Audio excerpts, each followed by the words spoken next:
Habla un exorcista. Segunda parte. El poder de Satanás.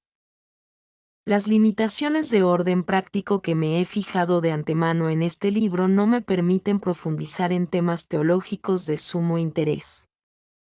Por eso solo continúo apuntando someramente las cuestiones, como ya he hecho en el capítulo anterior. Ciertamente, un exorcista como el padre Cándido, habituado desde hace 36 años a hablar con los demonios, y poseedor de una profunda y segura base teológica y escriturística, está en perfectas condiciones para formular hipótesis sobre temas acerca de los cuales la teología del pasado ha preferido decir, nada sabemos, como el pecado de los ángeles rebeldes. Sin embargo, todo lo que Dios creó tiene un diseño unitario, por lo que cada parte influye sobre el conjunto y cada sombra tiene una repercusión de oscuridad sobre todo el resto. La teología será siempre defectuosa, incomprensible, mientras no se dedique a poner de manifiesto todo cuanto se refiere al mundo angélico. Una cristología que ignora a Satanás es raquítica y nunca podrá comprender el alcance de la redención. Volvamos a nuestro razonamiento sobre Cristo, centro del universo. Todo ha sido hecho por Él y para Él, en los cielos, ángeles, y en la tierra, el mundo sensible con el hombre a la cabeza. Sería hermoso hablar solo de Cristo, pero iría contra todas sus enseñanzas y contra su obra, por ello nunca llegaremos a comprenderlo. Las Escrituras nos hablan del reino de Dios, pero también del reino de Satanás, nos hablan del poderío de Dios, único creador y señor del universo, pero también del poder de las tinieblas. Nos hablan de hijos de Dios y de hijos del diablo. Es imposible comprender la obra redentora de Cristo sin tener en cuenta la obra disgregadora de Satanás. Satanás era la criatura más perfecta salida de las manos de Dios. Estaba dotado de una reconocida autoridad y superioridad sobre los demás ángeles, a su parecer, sobre todo cuanto Dios iba creando y que él trataba de comprender pero que, en realidad, no entendía. El plan unitario de la creación estaba orientado a Cristo. Hasta la aparición de Jesús en el mundo, ese plan no podía ser revelado en su claridad. De ahí la rebelión de Satanás, por querer seguir siendo el primero absoluto, el centro de la creación, incluso en oposición al designio que Dios estaba realizando. De ahí su esfuerzo por dominar en el mundo entero yace en poder del maligno, primera de Juan 5, 19, y por servirse del hombre, incluso de los primeros progenitores, haciéndolo obediente a él contrariando las órdenes de Dios. Lo consiguió con los progenitores, Adán y Eva, y contaba con lograrlo con todos los demás hombres, ayudado por 1/3 de los ángeles, que, según el Apocalipsis, le siguió en la rebelión contra Dios. Dios no reniega nunca de sus criaturas. Por eso también Satanás y los ángeles rebeldes, incluso en su distanciamiento de Dios, siguen conservando su poder, su rango, tronos, dominios, principados, potestades, aunque hacen un mal uso de él. No exagera San Agustín al afirmar que si Dios le dejara las manos libres a Satanás, ninguno de nosotros permanecería con vida. Al no poder matarnos, trata de hacernos sus seguidores, buscando nuestra confrontación con Dios, del mismo modo que Él se opuso a Dios.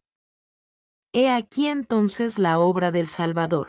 Jesús vino, para deshacer las obras del diablo, primera de Juan 3, 8, para liberar al hombre de la esclavitud de Satanás e instaurar el reino de Dios después de haber destruido el reino de Satanás. Pero entre la primera venida de Cristo y la parusía, la segunda venida triunfal de Cristo como juez, el demonio intenta atraer hacia él a tanta gente como puede. Es una lucha que lleva a cabo por desesperación, sabiéndose ya derrotado y, sabiendo que le queda poco tiempo, Apocalipsis 12, 12. Por eso Pablo nos dice con toda sinceridad que nuestra lucha no es contra la carne y la sangre, sino contra los espíritus del mal, los demonios, que están en las alturas, Efesios 6, 12. Preciso también que las Escrituras nos hablan siempre de ángeles y demonios. Aquí me refiero en particular a Satanás, como seres espirituales, sí, pero personales, dotados de inteligencia, voluntad, libertad e iniciativa. Se equivocan completamente aquellos teólogos modernos que identifican a Satanás con la idea abstracta del mal.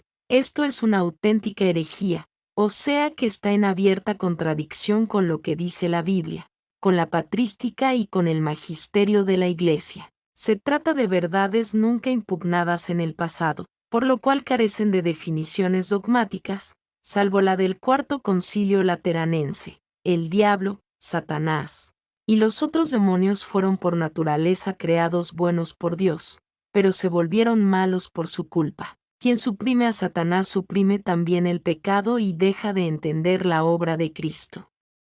Que quede claro, Jesús venció a Satanás a través de su sacrificio, pero ya antes lo hizo mediante su enseñanza. Pero si yo expulso a los demonios por el dedo de Dios, es señal de que el reino de Dios ya ha llegado a vosotros. Lucas 11, 20. Jesús es el más fuerte que ha atado a Satanás, lo ha desnudado, ha saqueado su reino, que está a punto de llegar a su fin. Jesús responde a aquellos que le advierten sobre la voluntad de Herodes de matarle.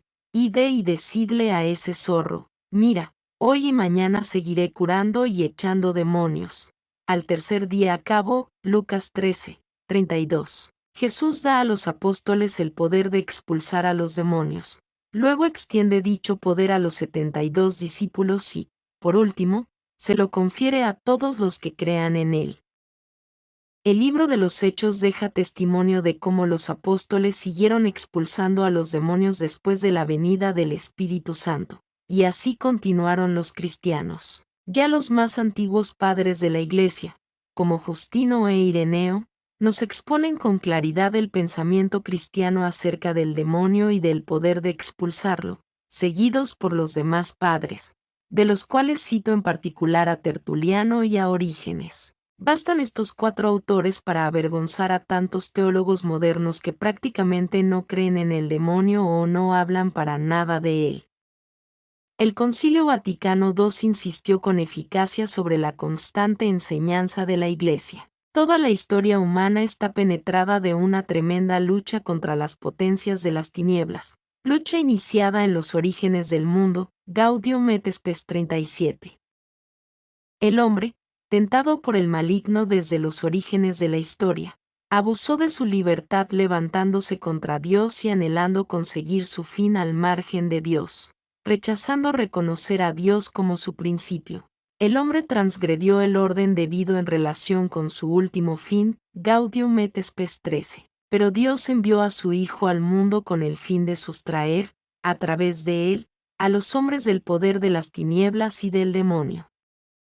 ¿Cómo logran entender la obra de Cristo aquellos que niegan la existencia y la activísima obra del demonio? ¿Cómo logran comprender el valor de la muerte redentora de Cristo? Sobre la base de los textos de las Escrituras, el Vaticano II afirma: con su muerte, Cristo nos ha liberado del poder de Satanás, Sacrosanctum Concilium 6. Jesús crucificado y resucitado derrotó a Satanás, Gaudium et Spes 2. Derrotado por Cristo, Satanás combate contra sus seguidores. La lucha contra los espíritus malignos continúa y durará, como dice el Señor, hasta el último día, Gaudium et Spes 37. Durante este tiempo cada hombre ha sido puesto en estado de lucha, pues es la vida terrenal una prueba de fidelidad a Dios. Por eso los fieles deben esforzarse por mantenerse firmes contra las acechanzas del demonio y hacerle frente el día de la prueba. En efecto, antes de reinar con Cristo glorioso, terminado el curso único de nuestra vida terrenal, no existe otra prueba. Compareceremos todos ante el tribunal de Cristo para rendir cuentas cada uno de lo que hizo en su vida mortal, bueno o malo, y al llegar el fin del mundo saldrán quien ha obrado bien a la resurrección de vida, y quien ha obrado mal, para la resurrección de condena, cf. Lumen Gentium 48. Aunque esta lucha contra Satanás concierne a todos los hombres de todos los tiempos, no hay duda de que en ciertas épocas de la historia el poder de Satanás se hace sentir con más fuerza, cuando menos a nivel comunitario y de pecados mayoritarios. Por ejemplo, mis estudios sobre la decadencia del Imperio Romano me hicieron poner de relieve la ruina moral de aquella época. De ello es fiel e inspirado testimonio la carta de Pablo a los romanos. Ahora nos encontramos al mismo nivel, debido al mal uso de los medios de comunicación de masas, buenos en sí mismos, y también al materialismo y al consumismo, que han envenenado el mundo occidental. Creo que León XIII recibió una profecía sobre este ataque demoníaco concreto, como consecuencia de una visión a la cual nos referimos en un apéndice de este capítulo. Véanse pp 37 a 41. ¿De qué modo el demonio se opone a Dios y al Salvador? Queriendo para sí el culto debido al Señor y remedando las instituciones cristianas. Por eso es anticristo y antiiglesia. Contra la encarnación del Verbo, que redimió al hombre haciéndose hombre, Satanás se vale de la idolatría del sexo, que degrada al cuerpo humano convirtiéndolo en instrumento de pecado.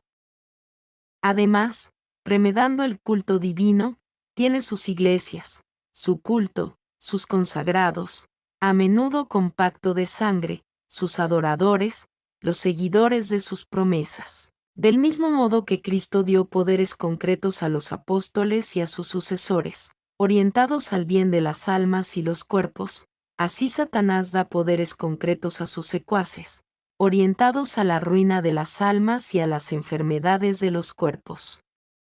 Ahondaremos en estos poderes al hablar del maleficio. Otro apunte sobre una materia que merecería un tratamiento más profundo, tan equivocado como negar la existencia de Satanás es, según la opinión más extendida, afirmar la existencia de otras fuerzas o entidades espirituales, ignoradas por la Biblia e inventadas por los espiritistas, por los cultivadores de las ciencias exóticas u ocultas, por los seguidores de la reencarnación o los defensores de las llamadas almas errantes. No existen espíritus buenos fuera de los ángeles, ni existen espíritus malos fuera de los demonios. Las almas de los difuntos van inmediatamente al paraíso, al infierno o al purgatorio, como fue definido por dos concilios, León y Florencia. Los difuntos que se presentan en las sesiones espiritistas, o las almas de los difuntos presentes en seres vivos para atormentarlos, no son sino demonios. Las rarísimas excepciones, permitidas por Dios, son excepciones que confirman la regla. No obstante, reconocemos que en este campo no se ha dicho la última palabra, es un terreno aún problemático. El mismo padre Lagrua habla de varias experiencias vividas por él con almas de finados a merced del demonio y ha planteado algunas hipótesis de explicación. Repito, es un terreno aún por estudiar a fondo, me propongo hacerlo en otra ocasión. Algunos se asombran de la posibilidad que tienen los demonios de tentar al hombre o incluso de poseer su cuerpo, nunca el alma, si el hombre no quiere entregársela libremente, a través de la posesión o la vejación. Será bueno recordar lo que dice el Apocalipsis 12, 7 y ss. Después hubo una batalla en el cielo. Miguel y sus ángeles lucharon contra el dragón. El dragón y sus ángeles pelearon, pero no pudieron vencer, y ya no hubo lugar para ellos en el cielo. Así, pues, el gran dragón fue expulsado, aquella serpiente antigua que se llama Diablo y Satanás, fue precipitada en la tierra, y sus ángeles fueron con él precipitados. El dragón, al verse arrojado a la tierra, se dio a perseguir a la mujer envuelta en el sol como en un vestido, de la que había nacido Jesús. Está clarísimo también que se trata de la Santísima Virgen, pero los esfuerzos del dragón fueron vanos. Se dedicó, por tanto, a hacer la guerra contra el resto de la descendencia de ella, contra los que observan los preceptos de Dios y tienen el testimonio de Jesús. De entre los numerosos discursos de Juan Pablo II sobre Satanás, Reproduzco un pasaje de lo que dijo el 24 de mayo de 1987 durante una visita al santuario de San Miguel Arcángel. Esta lucha contra el demonio, que distingue con especial relieve al Arcángel San Miguel, es actual todavía hoy, porque el demonio sigue vivo y activo en el mundo. En efecto, el mal que hay en el desorden que se halla en la sociedad, la incoherencia del hombre, la fractura interior de la cual es víctima, no son solo consecuencias del pecado original, sino también efecto de la acción devastadora y oscura de Satanás. La última frase es una clara alusión a la condena de Dios a la serpiente, como nos es narrado en el Génesis 3:15, haré que tú y la mujer seáis enemigos, lo mismo que tu descendencia y su descendencia. Su descendencia te aplastará la cabeza. El demonio está ya en el infierno. Cuando se produjo la lucha entre los ángeles y los demonios, son interrogantes a los que no se puede responder sin tener en cuenta al menos dos factores, que estar en el infierno o no es más una cuestión de estado que de lugar. Ángeles y demonios son puros espíritus. Para ellos la palabra, lugar, tiene un sentido distinto que para nosotros. Lo mismo vale para la dimensión del tiempo. Para los espíritus es distinta que para nosotros. El Apocalipsis nos dice que los demonios fueron precipitados sobre la tierra. Su condena definitiva aún no se ha producido, si bien es irreversible la selección efectuada en su momento, que distinguió a los ángeles de los demonios. Todavía conservan, por tanto, un poder, permitido por Dios, aunque por poco tiempo. Por eso apostrofan a Jesús: ¿has venido aquí a atormentarnos antes de tiempo? Mateo 8:29. El juez único es Cristo, que asociará a sí mismo su cuerpo místico. De tal modo debe entenderse la expresión de Pablo: ¿no sabéis que nosotros juzgaremos a los ángeles? 2 Corintios 6:8. Es por este poder que aún ostentan por lo que los endemoniados de Gerasa, volviéndose a Cristo, le rogaban que no les mandase volver al abismo. Como había allí una gran piara de cerdos paciendo, los espíritus le rogaron que les permitiera entrar en ellos. Cuando un demonio sale de una persona y es arrojado al infierno, para él es como una muerte definitiva. Por eso se opone tanto como puede. Pero deberá pagar los sufrimientos que causa a las personas con un aumento de pena eterna. San Pedro es muy claro al afirmar que el juicio definitivo sobre los demonios aún no ha sido pronunciado, cuando escribe: Dios no perdonó a los ángeles que pecaron, sino que, precipitados en el infierno, los entregó a las prisiones tenebrosas, reservándolos para el juicio. También los ángeles tendrán un aumento de gloria por el bien que nos hacen, por eso es muy útil invocarlos. ¿Qué trastornos puede causar el demonio en los hombres mientras están vivos? No es fácil encontrar escritos que traten de este asunto, también porque falta un lenguaje común, en el que todos estén de acuerdo. Me esfuerzo entonces en especificar el sentido de las palabras que uso aquí y en el resto del libro. Hay una acción ordinaria del demonio, que está orientada a todos los hombres, la de tentarlos para el mal. Incluso Jesús aceptó esta condición humana nuestra, dejándose tentar por Satanás. No nos ocuparemos ahora de esta nefasta acción diabólica, no porque no sea importante, sino porque nuestro objetivo es ilustrar la acción extraordinaria de Satanás, aquella que Dios le consiente solo en determinados casos. Esta segunda acción puede clasificarse de 6 formas distintas. 1. Los sufrimientos físicos causados por Satanás externamente. Se trata de esos fenómenos que leemos en tantas vidas de santos. Sabemos cómo San Pablo de la Cruz, el cura de Ars, el Padre Pío y tantos otros fueron golpeados, flagelados y apaleados por demonios. Es una forma en la que no me detengo porque en estos casos nunca hubo ni influencia interna del demonio en las personas afectadas ni necesidad de exorcismos. A lo sumo, intervino la oración de personas que estaban al corriente de cuanto ocurría. Prefiero detenerme en las otras 4 formas, que interesan directamente a los exorcistas. 2. La posesión diabólica. Es el tormento más grave y tiene efecto cuando el demonio se apodera de un cuerpo, no de un alma, y lo hace actuar o hablar como él quiere, sin que la víctima pueda resistirse y, por tanto, sin que sea moralmente responsable de ello. Esta forma es también la que más se presta a fenómenos espectaculares, del género de los puestos en escena por la película El Exorcista o del tipo de los signos más vistosos indicados por el ritual. Hablar lenguas nuevas. Demostrar una fuerza excepcional, revelar cosas ocultas. De ello tenemos un claro ejemplo evangélico en el endemoniado de Gerasa. Pero que quede bien claro que hay toda una gama de posesiones diabólicas, con grandes diferencias en cuanto a gravedad y síntomas. Sería un grave error fijarse en un modelo único. Entre muchas otras, he exorcizado a 2 personas afligidas de posesión total. Durante el exorcismo permanecían perfectamente mudas e inmóviles. Podría citar varios ejemplos con fenomenologías muy diversas. 3.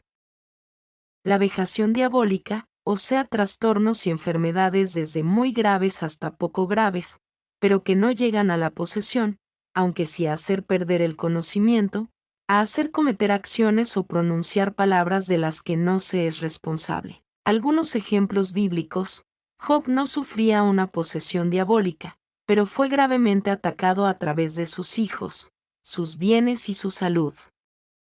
La mujer jorobada y el sordomudo sanados por Jesús no sufrían una posesión diabólica total, sino la presencia de un demonio que les provocaba esos trastornos físicos. San Pablo, desde luego, no estaba endemoniado, pero sufría una vejación diabólica consistente en un trastorno maléfico, por lo cual, para que yo no me engría por haber recibido revelaciones tan maravillosas, se me ha dado un sufrimiento, una especie de espina en la carne. Se trataba evidentemente de un mal físico, un emisario de Satanás, que me abofetea. 12 Oar 12, 7. Por tanto, no hay duda de que el origen de ese mal era maléfico.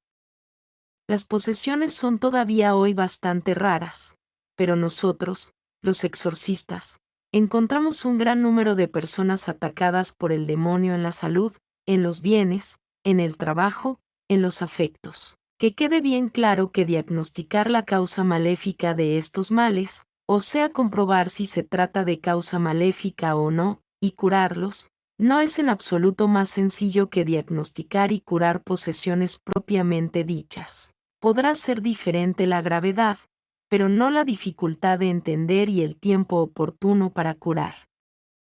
4. La obsesión diabólica. Se trata de acometidas repentinas, a veces continuas, de pensamientos obsesivos, incluso en ocasiones racionalmente absurdos, pero tales que la víctima no está en condiciones de liberarse de ellos, por lo que la persona afectada vive en continuo estado de postración, de desesperación, de deseos de suicidio. Casi siempre las obsesiones influyen en los sueños. Se me dirá que estos son estados morbosos, que competen a la psiquiatría. También para todos los demás fenómenos puede haber explicaciones psiquiátricas, parapsicologías o similares. Pero hay casos que se salen completamente de la sintomatología comprobada por estas ciencias y que, en cambio, revelan síntomas de segura causa o presencia maléfica. Son diferencias que se aprenden con el estudio y la práctica. 5. Existen también las infestaciones diabólicas en casas, objetos y animales. No me extiendo ahora sobre este aspecto, al que aludiremos más adelante en el libro. Básteme fijar el sentido que doy al término infestación.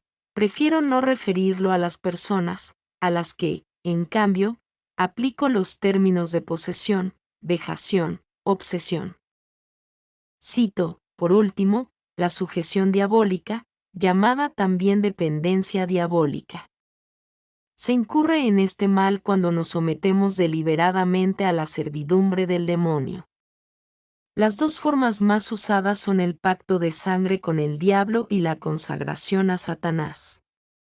¿Cómo defendernos de todos estos posibles males? Digamos enseguida que, aunque nosotros la consideramos una norma deficiente, en sentido estricto los exorcismos son necesarios, según el ritual, solo para la verdadera posesión diabólica. En realidad, nosotros, los exorcistas, nos ocupamos de todos los casos en que se reconoce una influencia maléfica, pero para los demás casos distintos de la posesión deberían bastar los medios comunes de gracia, la oración, los sacramentos, la limosna, la vida cristiana, el perdón de las ofensas y el recurso constante al Señor, a la Virgen, a los santos y a los ángeles. Y es en este último punto donde deseamos detenernos ahora. Con gusto cerramos este capítulo sobre el demonio, adversario de Cristo, hablando de los ángeles. Son nuestros grandes aliados. Les debemos mucho y es un error que se hable tan poco de ellos. Cada uno de nosotros tiene su ángel custodio, amigo fidelísimo durante las 24 horas del día, desde la concepción hasta la muerte. Nos protege incesantemente el alma y el cuerpo. Nosotros, en general, ni siquiera pensamos en ello. Sabemos que incluso las naciones tienen su ángel particular y probablemente esto ocurre también para cada comunidad, quizá para la misma familia, aunque no tenemos certeza de esto. Pero sabemos que los ángeles son numerosísimos y deseosos de hacernos el bien mucho más de cuanto los demonios tratan de perjudicarnos. Las Escrituras nos hablan a menudo de los ángeles por las varias misiones que el Señor les confía. Conocemos el nombre del príncipe de los ángeles, San Miguel. También entre los ángeles existe una jerarquía basada en el amor y regida por aquel influjo divino, en cuya voluntad está nuestra paz, como diría Dante. Conocemos asimismo los nombres de otros dos arcángeles, Gabriel y Rafael. Un apócrifo añade un cuarto nombre, Uriel. También de las Escrituras tomamos la subdivisión de los ángeles en 9 coros, dominaciones, potestades, tronos, principados, virtudes, ángeles, arcángeles, querubines y serafines. El creyente sabe que vive en presencia de la Santísima Trinidad, es más, que la tiene dentro de sí. Sabe que es continuamente asistido por una madre que es la misma Madre de Dios. Sabe que puede contar siempre con la ayuda de los ángeles y los santos. ¿Cómo puede sentirse solo, o abandonado, o bien oprimido por el mal? En el creyente hay espacio para el dolor, porque ese es el camino de la cruz que nos salva, pero no hay espacio para la tristeza. Y está siempre dispuesto a dar testimonio a quien quiera que le interrogue sobre la esperanza que le sostiene. Pero está claro que también el creyente debe ser fiel a Dios, debe temer el pecado. Este es el remedio en el que se basa nuestra fuerza, tanto es así, que San Juan no vacila en afirmar, sabemos que todo el nacido de Dios no peca, porque el Hijo de Dios le guarda y el maligno no le toca. Si nuestra debilidad nos lleva a veces a caer, debemos inmediatamente levantarnos ayudándonos de ese gran recurso que la misericordia divina nos ha concedido, el arrepentimiento y la confesión.